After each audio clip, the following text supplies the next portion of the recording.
We live in a world that tells women to be everything: understanding, nurturing, patient, forgiving, and yet somehow still be strong, still be wise, still be high value.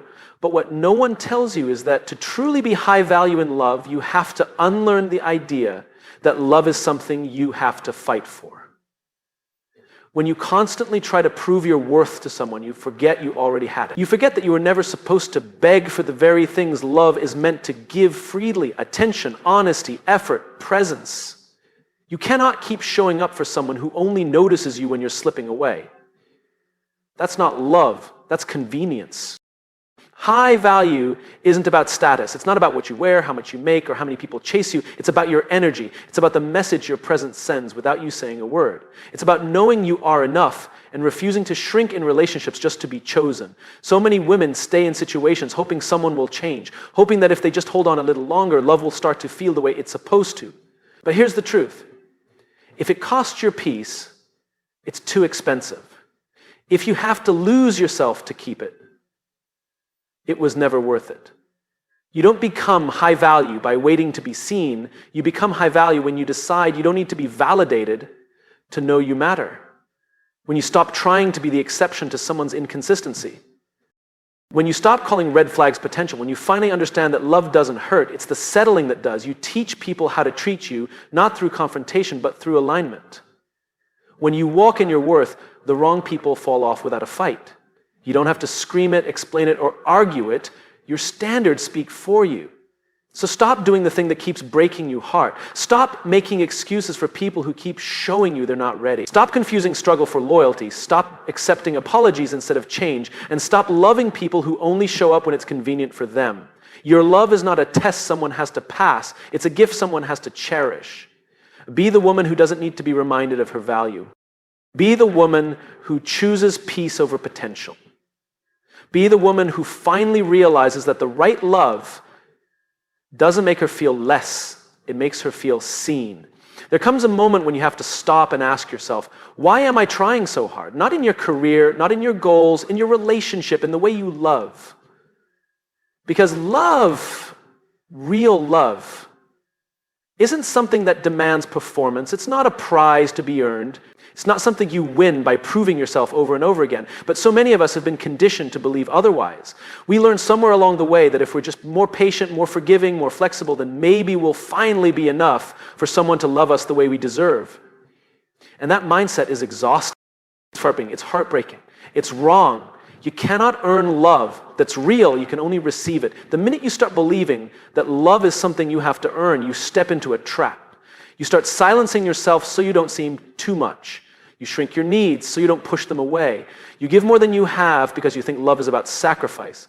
And soon you're running on empty while convincing yourself this is what it takes to be loved. But here's the truth. Love doesn't ask you to become someone else. It doesn't demand that you bend and break just to fit into someone else's expectations. If someone only loves you when you're easy, when you're quiet, when you're convenient, they don't love you. They love the version of you that serves them. Love, real love, sees you at your most vulnerable and stays. It meets you in your chaos, your confusion, your imperfection, and it doesn't flinch.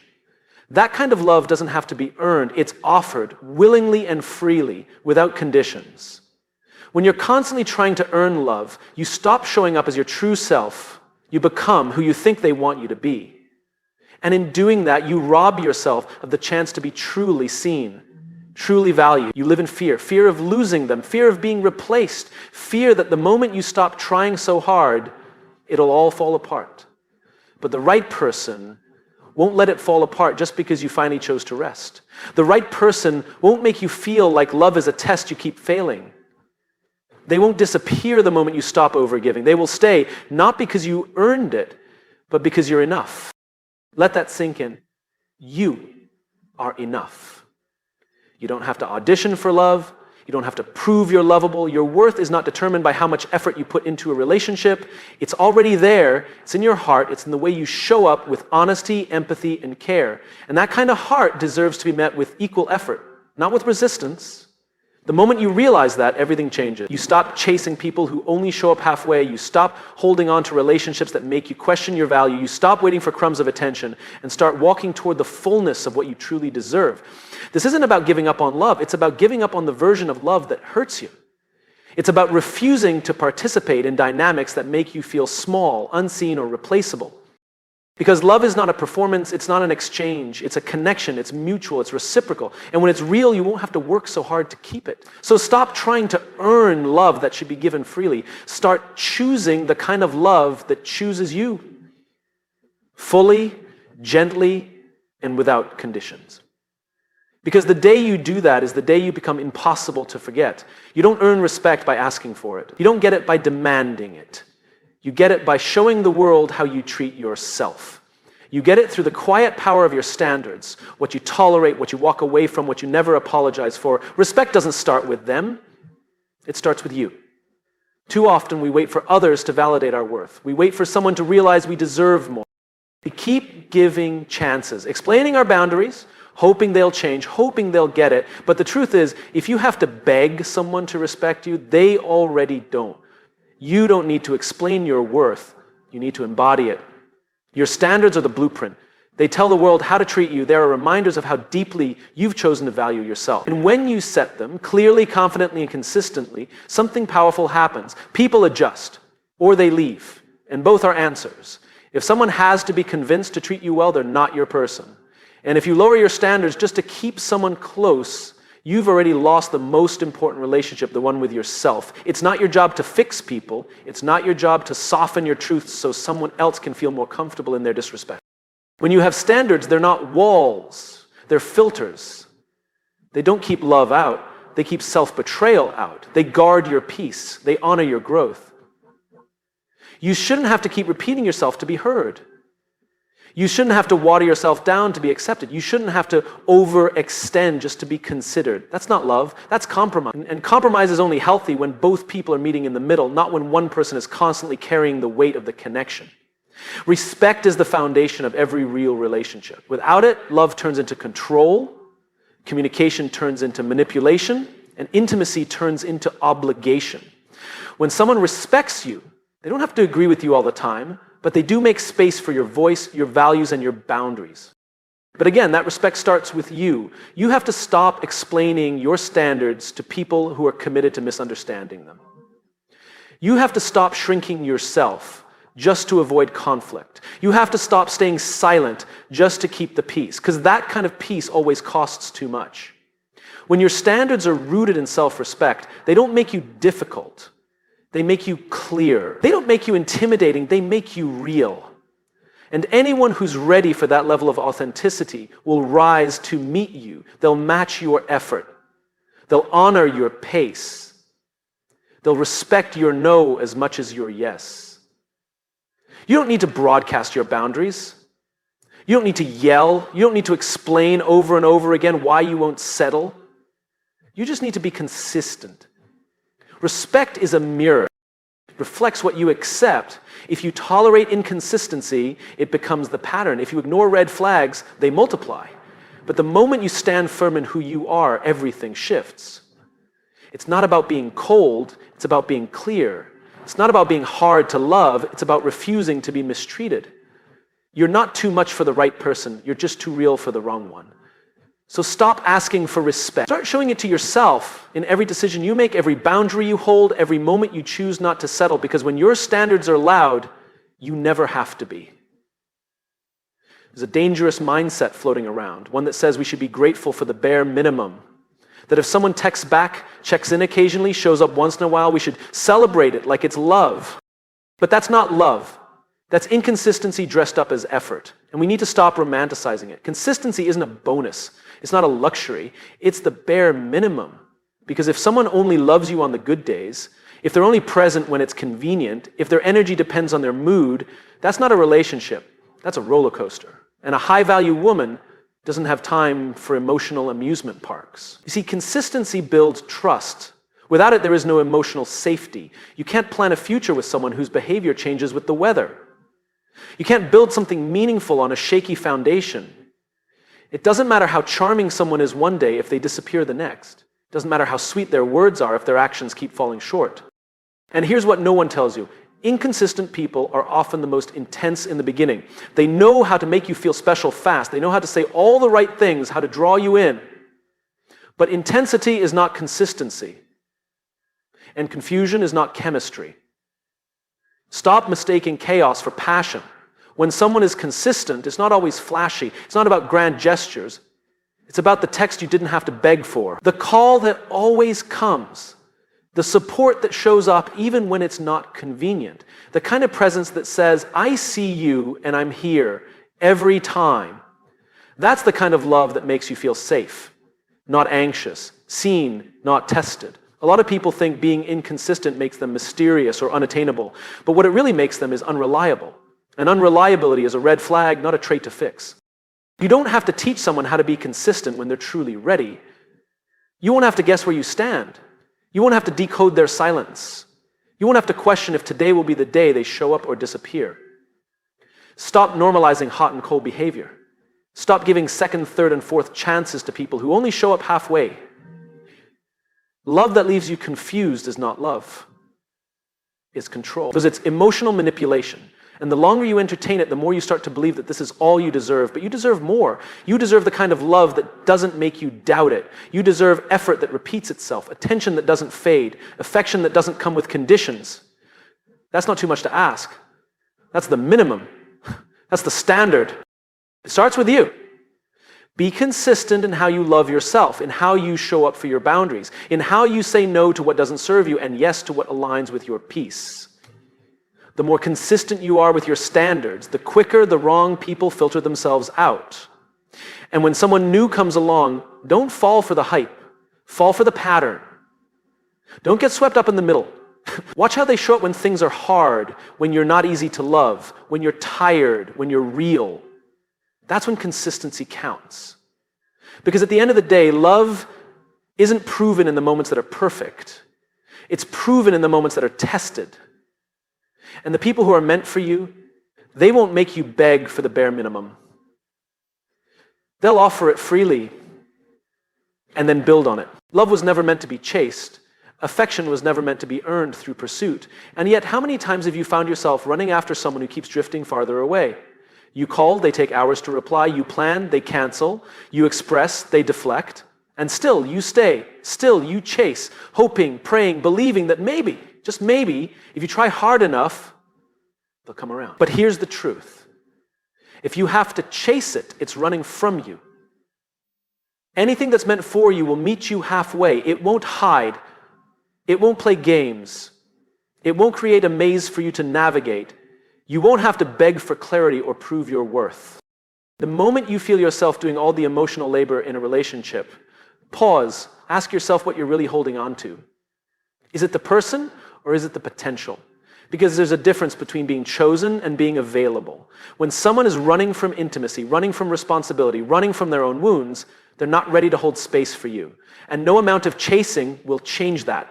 In fact, the more you run after them, the faster they go, not because you're not valuable, but because they're not aligned with where you're going. Sometimes chasing love is just a way to avoid looking at ourselves. We think that if we win them over, it proves we're enough. But needing to chase something in order to feel worthy is a sign that we've forgotten our worth. You don't prove your value by how fast you run or how long you wait. You prove it by how quickly you stop when you realize something isn't chasing you back. The love you deserve doesn't require convincing. It doesn't require constantly showing someone your good side so they stay interested. You shouldn't have to compete with silence. But he realized you shouldn't have to decode mixed signals. And you shouldn't have to fight for a place in someone's life who clearly isn't offering one. People make time for what they value. People show up for what matters. If someone is always too busy, always too distracted, always unsure, you don't need to chase that. You need to release it. Let go of the idea that if you try harder, things will suddenly click. You are not hard to love. You're just trying to give love to someone who can't receive it. Let that go. You deserve a love that moves toward you. One that's clear, consistent, intentional. A love that doesn't make you guess where you stand. A love that doesn't feel like a race, but a rhythm. One that flows naturally because both people are invested. Both people are emotionally present. Both people are ready. When you stop chasing, something beautiful happens. You create space. Space for peace. Space for healing. Space for someone new to walk in without all the resistance. You shift your energy from desperation to alignment. You start attracting relationships that match your frequency instead of chasing ones that drain it. The real love you want, it doesn't run, it reaches, it stays, it grows. It doesn't flee at the first sign of depth or complexity. It leans in. And when you find that, you'll realize you never had to chase love in the first place. You only had to stop running after what was never meant to be yours. Because what's for you will not require a race. It will recognize you, and it will move with you, not away from you. There's a quiet trap that so many people fall into when it comes to love and relationships. It's not loud, it's not obvious, it's subtle, it's seductive, and it sounds like this. But they have so much potential. You see glimpses of who they could be. You hear the right words at the right times. You witness just enough effort to keep you hoping, but not enough to build anything real. And so you stay. You stay for the version of them that doesn't actually exist yet. But potential is not presence. Potential is what could be. Presence is what is. And if you're constantly holding on to what could happen, you're missing what isn't happening. Someone who only shows up when it's convenient isn't present. Someone who tells you they love you but doesn't follow through with action isn't present. Someone who dreams big about the future but doesn't invest in the now is not present. And presence is what builds connection. Presence is what builds trust. Presence is what builds love. You cannot build a relationship on promises and potential. You build it on patterns. You build it on consistency. You build it on shared effort, emotional safety, and time. Potential gives you hope, but presence gives you truth. And the truth is, you can't be the only one carrying the weight of possibility. You can't be the one constantly waiting for them to evolve, to grow, to become the version of themselves they talk about but never step into. That's not a relationship. That's a project. And you're not here to fix anyone. You're not here to be the emotional labor behind someone else's transformation. We romanticize potential because we want to believe in people. There's a difference. The one who's truly ready for you won't need to be reminded of your worth. They'll recognize it immediately. They won't just dream about a life with you. They'll build one step by step with presence, intention, and care. You don't need to wait for someone to become what you've already been showing up as. That imbalance is your sign. You are not asking for too much. You're just asking the wrong person. When you settle for potential, you train yourself to be satisfied with less. You start measuring love in almost and maybes. But the kind of love that lasts isn't made of maybe. It's made of mutual presence. So if they're not here, really here, don't hold on to who they could be. Because someone who's truly meant for you will never make you wonder if they are. They won't offer you a future while disappearing from the present. They'll be here, fully, freely, and faithfully. Because love is not a fantasy, it's a lived experience. And you deserve the kind of love that's not just possible, but present. Being high value has nothing to do with playing games. It's not about how long you wait to text back. It's not about pretending not to care. It's not about being emotionally unavailable or creating distance just to appear mysterious. That's not power. That's insecurity wrapped in performance. Being high value is not about being hard to get. It's about being hard to disrespect. It's about knowing your worth so deeply that it shapes every choice you make. You don't manipulate people into seeing your value. You embody it.